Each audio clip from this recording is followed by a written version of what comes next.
Вот почему, когда нашли кумранские рукописи на берегу Мертвого моря, и Ватикан возглавил изучение, значит, этих рукописей, брали там нобелевских лауреатов, там всяких лингвистов, физиков, химиков, историков, там, под расписочку. 50 лет молчания.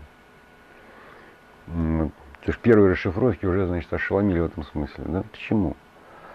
Там, понимаешь, в этих 18 свитках описано, ну, как бы заповеди, ну, как можно сказать, поучения, да, или правила жизни, очень похожие на заповеди Христовы. Очень похожи. Ну, не в один, но очень похожи. Это получается, если рассуждать, если это знать, что за 500 лет до Иисуса Христа были Иисусовы заповеди. Это тогда крушение, так сказать, христианства. А это мировая религия, которая в некотором смысле держит, ну так, нравственные какие-то рычаги цивилизации. И православие, и католицизм, протестантизм, все так вокруг личности Христа. А вдруг как же это христианские заповеди без Христа за 500 лет до Христа? Это получается ересь какая-то. Поэтому все эти кумранские рукописи были засекречены. И практически до сих пор фактически засекречены.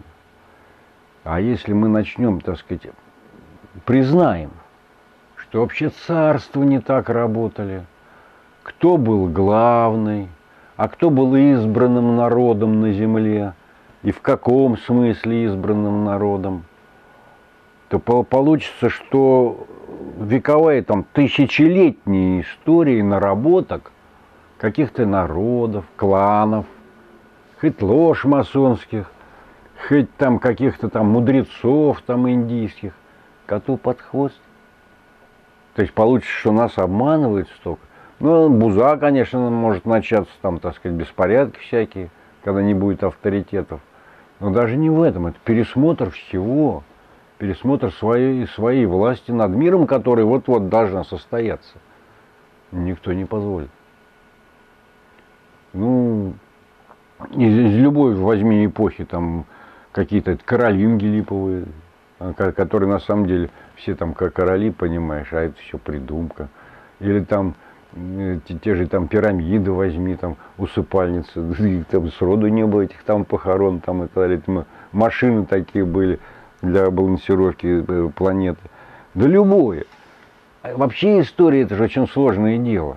Потому что это мы так трактуем, что-то там какой-то царь там отдал приказ там куда-то там воевать и все. У меня пример перед глазами всегда. Гамаль Абдель-Насер был президентом, значит, Египта в свое время и создал Объединенную Арабскую Республику, объединившись с Сирией. Потом этот союз распался, вот. Но лозунгом создания этого союза был такой: «Сердце всех арабов лежит в Дамаске», сказал Гамаль Абдель-Насер. Все думают, да, ну мудрец, он знает там историю, там это все. А он уже в зрелом мужском возрасте был влюблен в принцессу Дамаска. Ну, так ее любил, что страды объединил. Но во всяком случае нашей родиной или нашей территории были просторы куда больше, чем нынешней территории страны и даже СССР. Куда больше. Как там от Лиссабона до Владивостока? Вот где-то так вот это вот все было. Это все были славянские земли. И даже не просто славянские, а и русские. Ведь русские ребята тоже наши там Италию там подняли, там Рим создали, там где-то по большому счету и так далее. Мы были совершенно другими ребятами, которые смешались с вышедшими из Гипербореи, ну считай, ну не богами, ну совершенно другой, добрый, благороднейшей, так сказать, долгоживущей расой. Мы их там какие-то далекие, значит, потомки, все. Вот.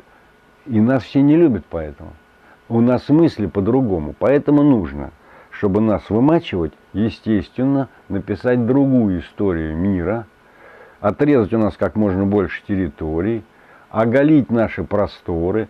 Если у нас климат меняется, то, значит, написать, что так вот и было всегда. Вот Сибирь была пустой, а не цветущим садом она была там когда-то, вот там чуть-чуть ось там земли по-другому была, там и там тропики были, к примеру, естественно, все благоухало, да. Вот. И что надо менять все. И на Западе, и на Востоке. До сих пор простая вещь. Китайская стена, Великая Китайская стена. Ну, такие там императоры трудились, слушай, да. Бойницы в какую сторону смотрят? Они смотрят на юг. То есть, кто оборонялся, они на севере были, а не наоборот. А вот ведь какая штука-то интересная. Все переписано. А недалеко от этой Великой Китайской стены не так давно китайские же археологи нашли погребение каких-то там вождей, ну, с рязанскими черепами. Ну, вот просто морды такие рязанские.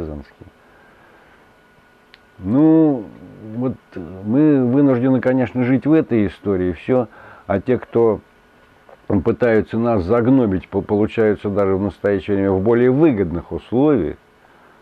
Ну, им можно. Ну, например, украинцам, там, да. Даже не украинцам в смысле, а властям украинским. Там что-то себя поднимать и так далее. Это тоже переписывание истории. Это примерно таким же образом она переписывалась на протяжении веков и тысячелетий. Для чего? Ну, вот чтобы как бы нашу логику эту, так сказать, уничтожить, чтобы более просто осуществлять подавление, так сказать, нас. И с другой стороны пользоваться теми ресурсами, которых у нас вот так вот, этих ресурсов полно, вот той же Сибири и так далее. Просто в силу нашего, так сказать, характера такого.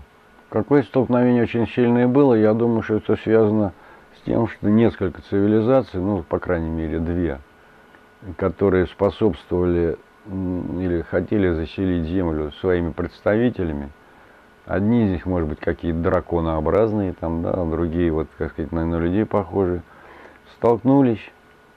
Те люди, которые к тому времени были на Земле, в том числе и потомки вот и тех, и других, вот, ну, конечно, гибли много. Есть цифра о том, что погибло в этой битве 600 миллионов человек.